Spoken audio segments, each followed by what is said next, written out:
Et bonjour à tous, mon nom est François Letarte, bienvenue sur ma chaîne JDR D30, une chaîne consacrée aux jeux de rôle sur table. Vidéoliste, ça sera un bilan jeu de rôle jeunesse. Je vais essayer un format, je dis bien essayer, ça dépend comment je vais être capable de bien gérer ça, mais mes bilans jeux de rôle jeunesse, je pense que je vais vraiment faire une vidéo pour chacune des parties, parce que ça fait quelques bilans que quand je le pars, je me dis « Ah, j'ai pas grand-chose à dire », puis je finis par faire une vidéo de 25 minutes pour 3 games. Écoute, c'est vraiment je trouve que le bilan jeu de rôle jeunesse, ça me permet à moi de me reviser sur ce qui s'est passé. C'est sûr que si vous essayez de suivre un peu les intrigues, là, ça va être mêlant, là. Je sais pas comment je vais gérer ça, mais tu sais, mon but, c'est pas tant les intrigues, c'est vraiment comme à chacune des séances, un peu ma réflexion de ça, les bons coups, les trucs à améliorer, tu sais, je trouve que moi l'exercice, je le trouve enrichissant, là. Donc, c'est ça. Puis c'est ce que je fais le plus, c'est le sujet qui me fait le plus parler. Je fais moins de vidéos, on dirait que j'ai moins de choses à dire ces temps-ci, j'ai moins de temps, moins d'énergie, mais ça, j'ai pas le choix, j'en fais des games, fait que j'ai de quoi dire. Bon. Alors, ma game du mercredi, on va y aller avec celle-là. Chroniques oubliées. Écoute, eux autres étaient séparés en partant. OK? Le groupe était séparé en deux groupes. Un des groupes qui, au départ, voulait se reposer, puis ils ont comme opéré le rituel pour libérer le prince, que c'était pas son vrai corps, mais son vrai visage. En réussissant le rituel, le visage a disparu du corps, donc il est parti où? Ça, c'est une autre intrigue, mais au moins, le prince est en théorie libéré selon ce qu'ils ont lu. Nous autres étaient en break. L'autre gang était parti à la poursuite de l'elfe sadique qui met ses vidanges dans le recyclage. Parce qu'il voulait en finir avec lui. Mais moi, je savais ce qu'il y avait dans ce couloir-là. J'ai mis un serpent de fou. Tu sais, c'est un énorme couloir gluant avec un serpent qui est gros comme un train. Dans le fond, c'est le principe d'un métro avec un train qui va pas super vite. Bon, puis ils l'ont rencontré la dernière fois, ils ont commencé à opérer sur le serpent, puis avoir comme un peu la main haute sur la façon de gérer le serpent. Ils auraient pu continuer à faire leur même tactique, en fait, mais c'est ça, ils ont décidé comme un peu plus de l'affronter. Puis les autres joueurs disaient, ben là, vous êtes loin, nous autres, on a eu le temps de faire un repos, vous êtes partis de votre bord, vous allez mourir. Déjà, les autres joueurs étaient comme très pessimistes par rapport à leur chance de succès. Et avec raison. Moi, j'ai pas checké challenge rating. Le serpent, il est là. C'est pas quelque chose que j'ai inventé on the fly, puis oups, je me suis trompé sur ses stats. Non, tu sais, c'est juste que ça fait longtemps qu'il est là dans mon mythe entourant ça. Ça fait des années même. C'est juste la première fois qu'une équipe d'aventuriers le confronte. Puis il était chevauché par l'elfe sadique, qui lui lançait des boules de feu, puis le serpent crachait du venin. Bref, je vais vous dire l'affaire, là, il était mal pris, les joueurs, et avec raison, sont tombés de 0 point de vie. Le genre de Père Noël qui était dans l'équipe, il est tombé à 0 point de vie, il s'est fait avaler par le serpent. Tandis que l'autre, un tiefling passeur d'armes, s'est comme fait écraser sur le mur. Le serpent ne le voyait pas. Lui, il s'est comme approché du tiefling pour comme genre l'attaquer, puis il y a comme des genres de manœuvres, un peu de nécromancien qui fait que, tu sais, ça fait juste empirer les dommages.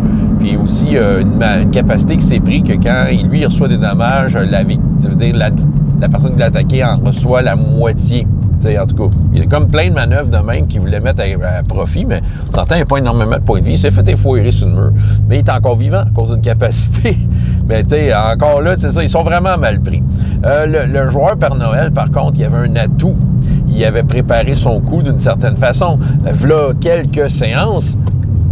Moi, j'aime ça que, tu sais, si un joueur, par rapport à son personnage, déclare de quoi, là, par rapport à ce qu'il est, puis ça, tu sais, je vais comme sortir de la boîte, puis, tu sais, y octroyer des trucs en lien avec son concept. Puis, à un moment donné, il s'était fâché contre les autres personnages joueurs qui allaient faire de quoi, puis lui, il n'était pas d'accord. Puis, il dit, ceux qui ont été vilains cette année auront du charbon.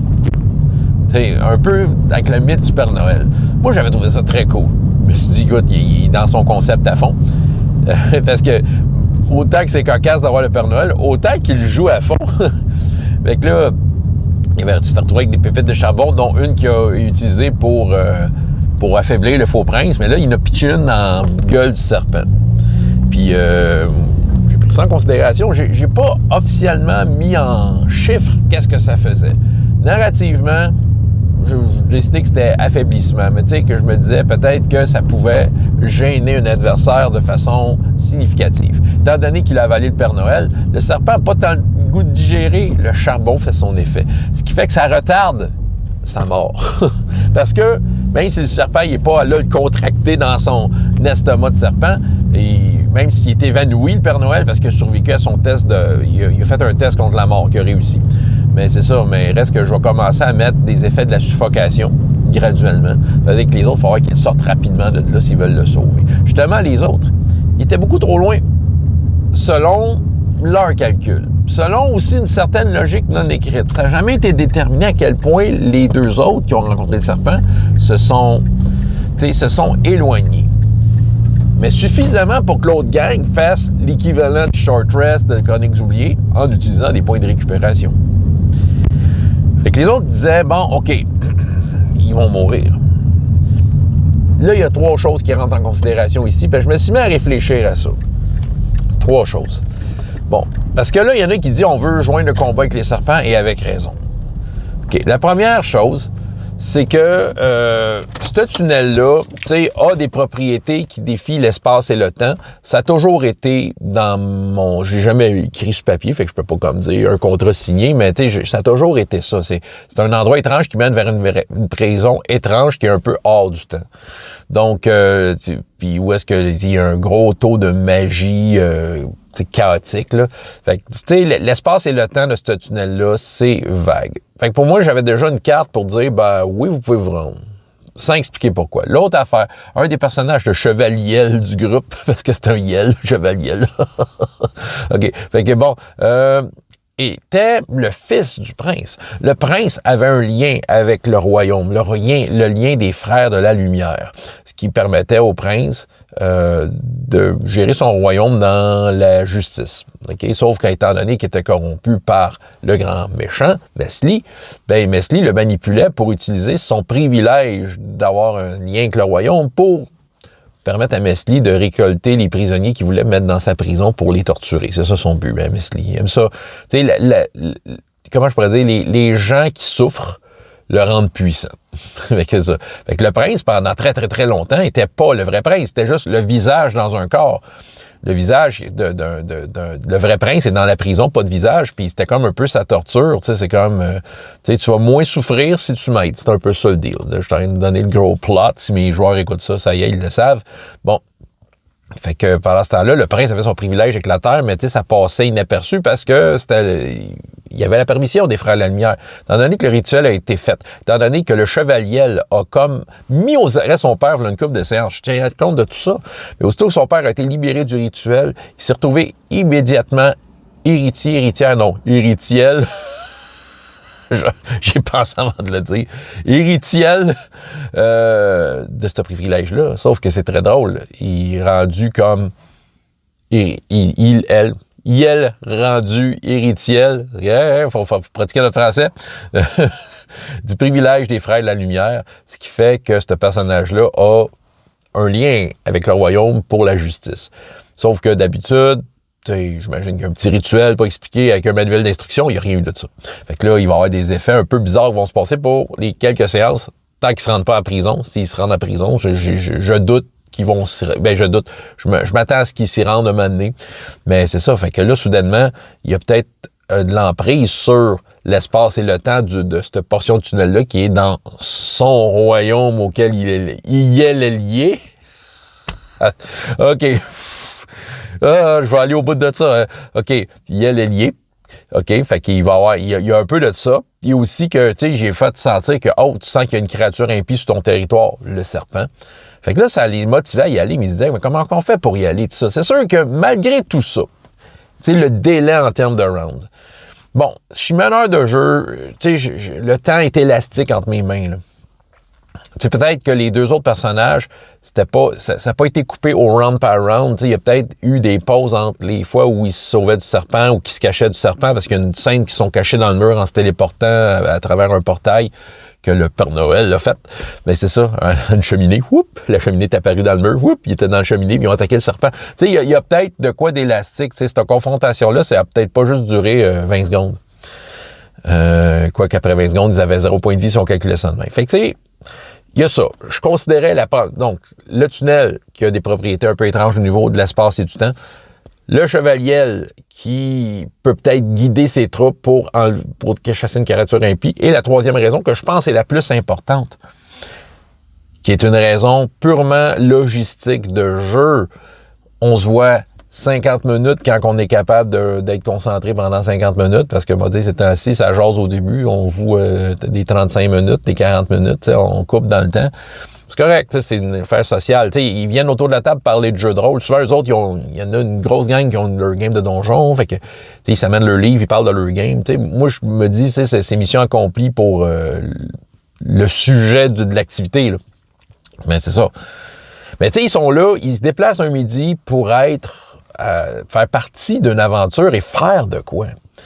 Sauf que là, techniquement, là, il y avait la gang qui était en break parce qu'ils venaient de réussir le rituel. Il y avait comme rien à faire techniquement. Tu sais, ça sert à quoi de leur mettre un random encounter juste pour les occuper et multiplier les jets de dés, tu sais.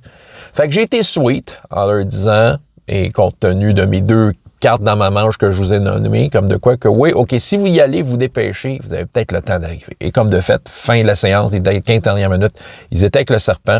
Certains à distance, tout ça, ils sont fait pitcher des boules de feu, tout ça. Il y en a qui ont facile le serpent. Il y avait le personnage non-joueur qui est un ancien personnage joueur, le Minotaure, que ses yeux sont cousus, qui n'a pas d'yeux, mais il y a comme des coutures à la place des yeux et des oreilles, qui était là, parce que maintenant, ils ont oublié qu'il existait, lui. Moi, je l'ai utilisé, il s'est réveillé, puis s'en allé vers le serpent. Il a pris les devants. Il était le premier à agir contre le serpent et peut-être aider les 2 autres. Fait que là, le joueur avait son ancien personnage et son actuel personnage. Maintenant, ils étaient les 2 côte à côte. Fait qu'il faisait les jets de dés des 2. C'était drôle. C'est ça. OK. Autrement dit, au nom du plaisir,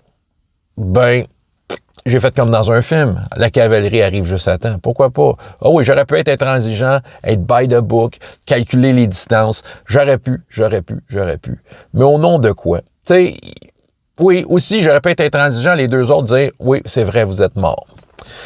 J'avoue que j'ai pas fermé la porte à ça. Officiellement, vous savez, le fameux Père Noël a fait ses saves contre la mort et l'autre, c'est à cause d'une capacité, parce qu'il serait probablement mort. Tu sais, on s'entend au niveau mécanique, quand il était rendu au point du chiffre, il y a des risques de mourir. J'ai appliqué mes règles, comme je vous l'ai déjà expliqué dans une vidéo. Tu sais, OK, mot à mot. Mais, point de vue fun, tu sais, les joueurs aiment ça, régler les problèmes, ils aiment ça être impliqués dans de la résolution de problèmes, et le serpent en est tout un. Je les ai ramenés, par contre, j'ai redonné des points de vue au serpent. Juste question qu'il y ait un peu de viande à taper dessus. Parce que il y avait les 2 premiers, malgré que le niveau de créature, le challenge rating de Chroniques oubliées, était vraiment au-delà de leur capacité, ils ont quand même fait une belle job. Un bon plan reste un bon plan. Puis, ils avaient comme déjà entamé la chose. Mais, disons que le serpent, je checkais ses stats dans le livre, il y a bien des capacités que j'ignorais. Il crache du venin, il les mange, c'est pas mal ça, son affaire. Fait que, je vais compenser ça par une couple de points de vie de plus, pourquoi pas, juste pour leur donner le challenge et les mettre en danger. Bien oui, il va peut-être avoir des morts, mais au moins, ils vont être morts en essayant quelque chose. C'est ça. Fait que c'était pour cette partie-là. Vous voyez, 13 minutes pour une game. Imaginez, j'en ai 2, j'aurais pu faire 26 minutes pour 2 games. Fait que je pense que ça vaut la peine de les faire séparer. C'est plus comestible. François Letarte, JDR de 30, et jusqu'à la prochaine fois, il y a autant de plaisir dans la vie que dans les jeux. Au revoir.